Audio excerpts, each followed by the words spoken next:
Buenos días, mi nombre es Dolores Álvarez y el día de hoy vamos a dar algunos consejos para poder identificar cuál es la prueba estadística que yo tengo que utilizar para realizar mi análisis inferencial. Bueno, primero que nada, es necesario que yo conozca tres elementos. Lo primero es qué tipo de hipótesis tengo. El segundo es si la muestra proviene de una distribución normal o no. Y qué tipo de variable tengo. Para el primero, ¿por qué es importante la hipótesis? Porque depende qué es lo que yo quiera resolver, es el instrumento que yo debo de usar. Existen a grandes rasgos tres grandes tipos de hipótesis. El primero es la diferencia de grupos. En este se pretende comparar las medias de un grupo a otro. En el ejemplo tenemos los hombres y las mujeres tienen diferentes niveles salariales. Es decir, yo estoy comparando las mujeres contra los hombres en función de su salario. También puedo comparar, por ejemplo, los hombres en el año tal, qué salario tenían versus los hombres en otro año. Entonces puede ser diferentes géneros, puede ser el mismo género. El chiste es que nosotros tengamos dos grupos a los cuales les podamos comparar la media de una variable contra la media de otra. La siguiente son las hipótesis de causalidad. En este caso, lo que pretendemos saber es si la variable X me impacta o me crea a mi variable Y. Es decir, X genera Y. En este caso, el ejemplo es la pérdida del trabajo causa depresión. Tenemos otro tipo de hipótesis que son las hipótesis de correlación. En este caso, la variable X y la variable Y están asociadas, sin embargo, X no crea Y, simplemente la pudiera afectar o pudiera estar relacionada.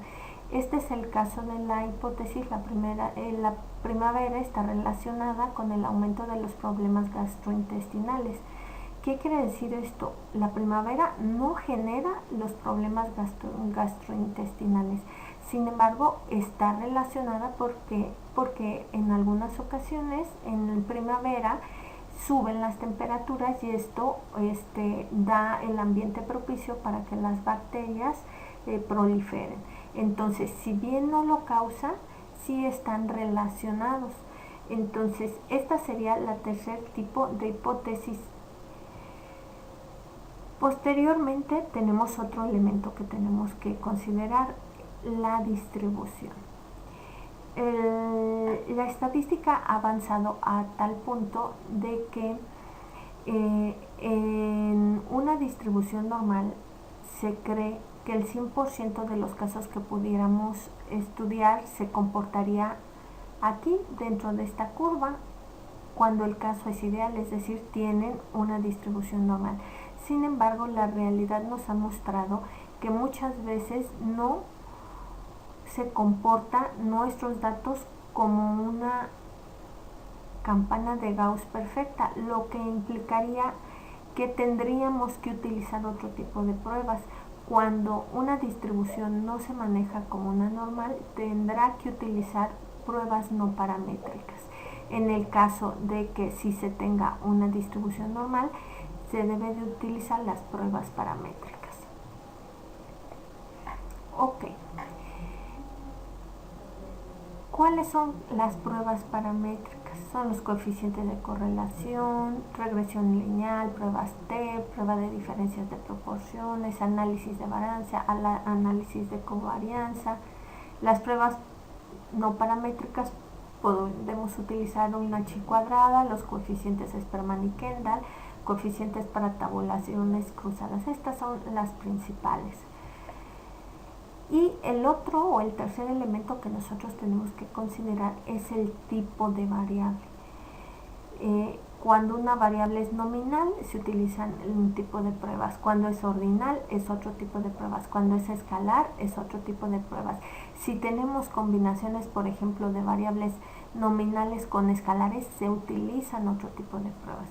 Es decir, nosotros tenemos que verificar qué es lo que busca mi hipótesis, si es una diferencia de media, si es una correlación, si es una causalidad.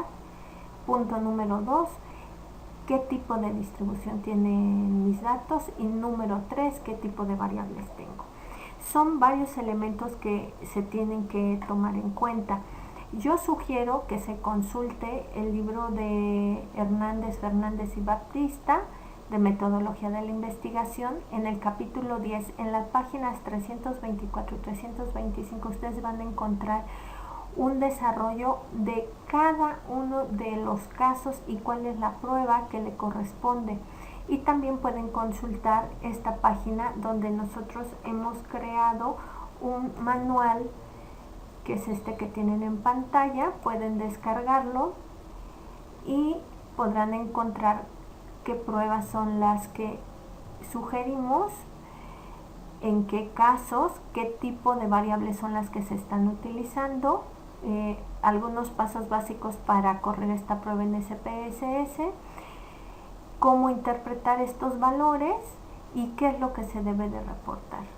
Entonces, esto ustedes lo pueden encontrar en esa liga, en el repositorio de ResearchGate, y pues así ustedes pueden tener un poquito más de información sobre cuáles son las pruebas que se sugieren. Este manual es únicamente enunciativo, hay muchísimas pruebas, sin embargo aquí manejamos las más comunes. En el libro que estamos recomendando del Dr. Sampieri, ahí ustedes pueden encontrar las pruebas que deben de seleccionar, y si no la encontraran en el manual que nosotros estamos proponiendo, fácilmente ustedes en YouTube pueden encontrar, solamente poniendo la prueba y el tipo de software que ustedes quieren manejar, para que encuentren un tutorial adecuado a sus necesidades. Bueno, por mi parte sería todo. Muchas gracias por su atención.